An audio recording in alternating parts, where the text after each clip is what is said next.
Okay, great.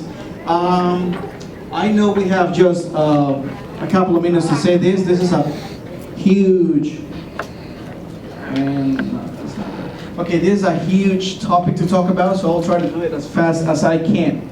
Okay, but before I start, I would like to ask you for a big favor. I need a volunteer, one who do not speak Spanish. Okay, so, but bro, no, you can stay there. But you probably know the answer, so I will take. Sorry, like somebody from the U.S. who do not speak Spanish. All right. So can you help me out with something from there? Could you give me just an estimate of how long this might be? Just an estimate. You don't have to be exact.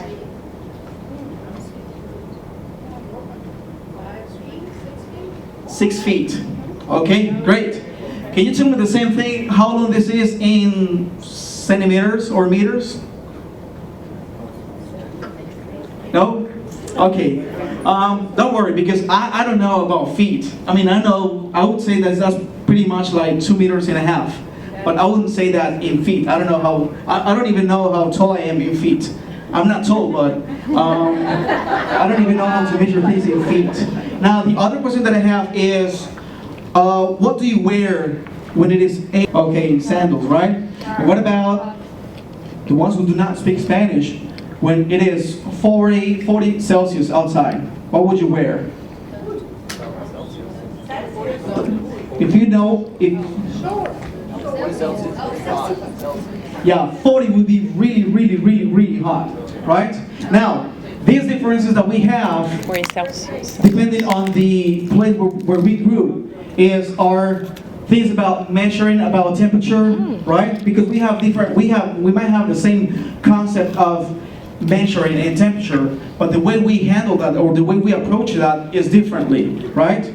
So people all over the world see things differently somehow, and it's not only with the temperature, but also with time, okay? People handle time all over the world the same, but it is not. So it's the same with relationships, with friendship, with power as well. So it is quite important to know all these kind of things. Why? Because, for example, if we work with people, right? What we do every day is to work with people.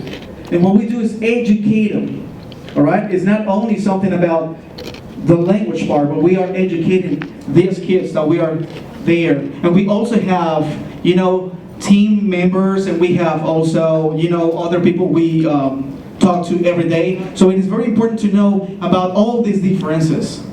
And even more that we live here in Smithfield, where you see people all over the world around you. Actually, if you take a look around here, you will see that there are a lot of people with different cultural backgrounds, right? So it is very important to know these kind of things, that we grew all in different ways, right? Now, you'll know that my name is Restrepo, and I was born in Colombia. So there is one reason I was brought here. And the reason is to let them know that there are other ways to measure a table. That there is not only a way of measuring the table with feet, but there is also meters. And that's only a example of the ways or the things that I can teach other people and the things that I can learn, because with yards or feet or inches, right? So we are here for a reason, and it's to get to know each other cultures and to learn from that, right? Learners, they are also culture learners, right? And we are not only language teachers, we are culture teachers. Now, that's not a problem or the same place. Like when I was in my country, in Armenia, in my city, problem. We were like fish in the water. I know what things to do, what things I shouldn't do. Who is a fish? Let's put it like a fish who a pond and is brought to the ocean. So things are handled differently. Even though it could be like my aunt, if she comes and drive in this way, she hasn't ever been in the U.S., but just by a magic act, I'll put her here in this highway, and she wouldn't even know what to do if she sees a school bus, or she will be driving at 55 kilometers per hour, right? Because she doesn't know, or she's not used to the rules of this culture. So it is important to know that when people come from, like our kids come from another place, they have different rules, right? Actually, well, we are not only language teachers, but we are also culture teachers, and we are here to help them be understood, right? And not be misunderstood. So there is something that really caught my attention when I was reading a book about this, and they are not only ESL kids, but they are culture and language diverse. So I would say that this is much better the way we should call them. Now, when we talk about culture, we're not only talking about nationality and differences like clothes and the way we comb our hair or the things that we eat, but there are other things like deeper things like values, right? Or the things we really care about. So those kind of things are the ones we should know. We don't have to know about all the cultures because every person actually has its own culture. But we should know at least that there are other ways and there's no right or wrong, right? And we can learn from other people as well. All right, so we are more sensible. A boy who came to my school, and her mother also, she was also a newcomer, right, to our school. And she was really concerned because she was cold, and they said that her kid was doing pretty bad in their behavior thing.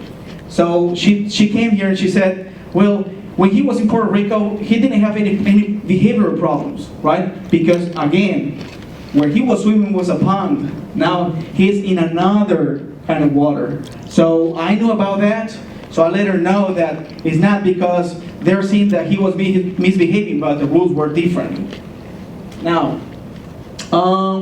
in the one way that we have helped our staff members or our team members to know things about this is we don't have time, right? We are always very busy, so we try to use YouTube so much.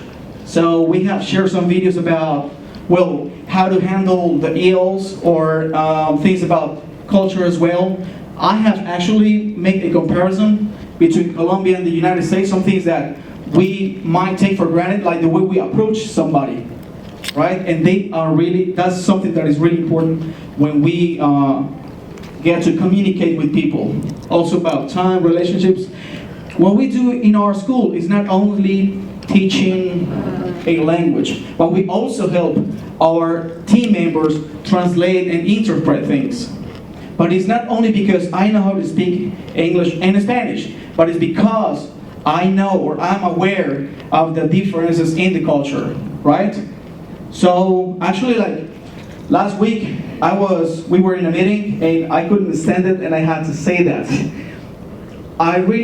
There's a difference here and it's very rude for me, and I guess for most of the Colombians it's very rude that when they give a paper, they just throw it, right? And you get really upset about that, but we don't say anything because we know they don't mean to be rude. It's just a different way.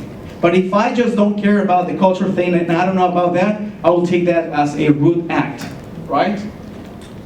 Now, this is something pretty good or pretty necessary in every kind of thing, like the parent involvement. Like one day I was with my principal and she said, we don't know in what way we should approach parents. And I said, well, our culture is more hierarchical than this culture that is egalitarian. So some of the things that we do in our schools is that the principal decides many things and parents don't give any word about it, right? We just follow some rules.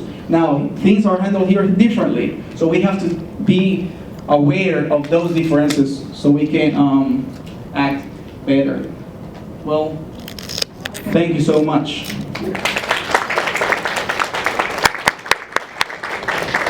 Thank you, Andres. He has